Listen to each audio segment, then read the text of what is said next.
Hello, ladies and gentlemen. Thanks for joining me again, your movie guru, with another review.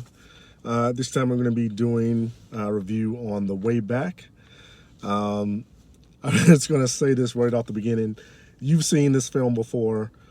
Those of you who don't know anything about it, a guy, a former basketball player, he played in high school, has some bad things happening to him in life. He was a very promising, young basketball player.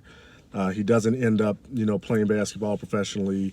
Due to some bad things, he ends up having a problem with alcoholism. And then he gets the chance to go back and coach the team that he used to play for in high school. You have seen this type of story before. These type of films, these sports story films, have become very formulaic in that, right from the beginning, even when seeing the trailer, you knew there's going to be, okay, it's going to be this guy with a bad past, or, who had some great potential, who never realized it, is going to be a team that doesn't get along and they don't know how to trust each other. He's going to come and start to coach them. They're not going to like him at first, and then he's going to have to do something to gain their respect. And then they're going to start, winning games. You're going to start getting excited. Then there's going to be some point where, everything goes badly and it seems like they're back to square one. But then they're going to learn to fight through that adversity and eventually end, with them playing some big game, whether it's a divisional title or tournament or whatever. That's the basic formula for countless many of these films, and that's what you expect. And a lot of times they work pretty well. With this film, however, even though it's formulaic, it does some things very, very well. So it's got an 88% critic score on Rotten Tomatoes with an average of 7 out of 10, and then an 88% or 85% audience score with an average 4 out of 5 stars. And the two things I'd say that differentiate this sports film from a lot of others is that, one, and some of the choices that it makes, it is very realistic.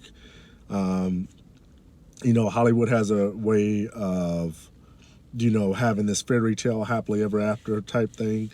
And this film departs from that in some ways, where you can look at it and say, okay, yeah, that's how it would happen in real life. Or, that's something that I would expect that would happen really.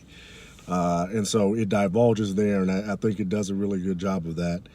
And then two, this is one of those times where I'd say it's like where you've got a situation where it seems like a role was built for that person.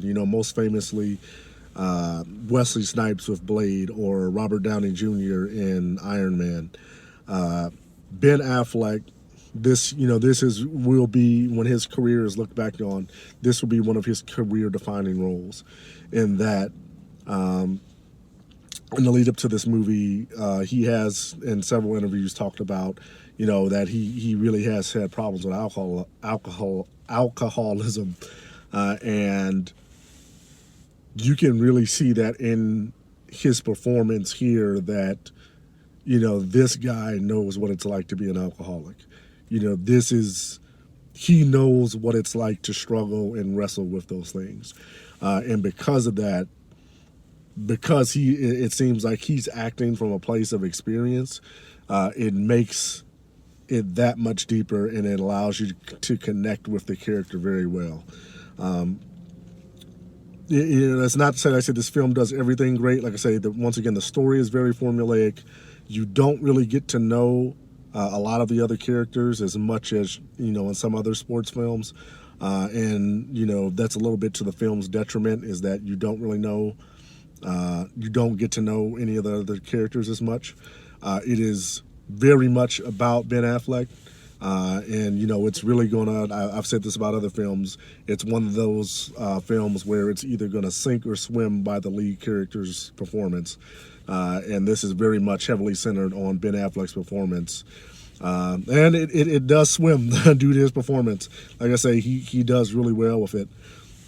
And this is one that I was not surprised at all to see when I checked the rating after I'd seen the film and saw that, 88% by the critics, 85% by the audience, very much in touch because, once again, this is a story, fans love these type of, moviegoers love these type of sports stories.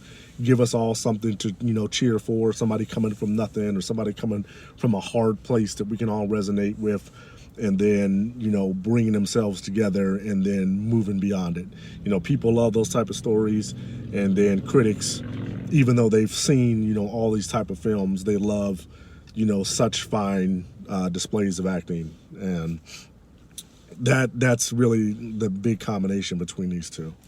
That's all I've got to say about this one. The Way Back.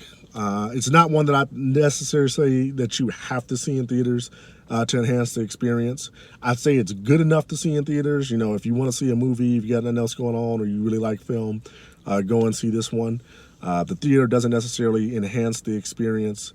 You would do just as well seeing this on Netflix or Amazon Prime or anything when it comes out.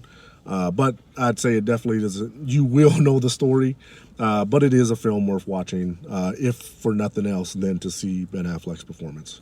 That's all I got for this one. If you like what you see, hit the like button, hit the subscribe button. Let me know what you think. Let me a comment or send me a comment.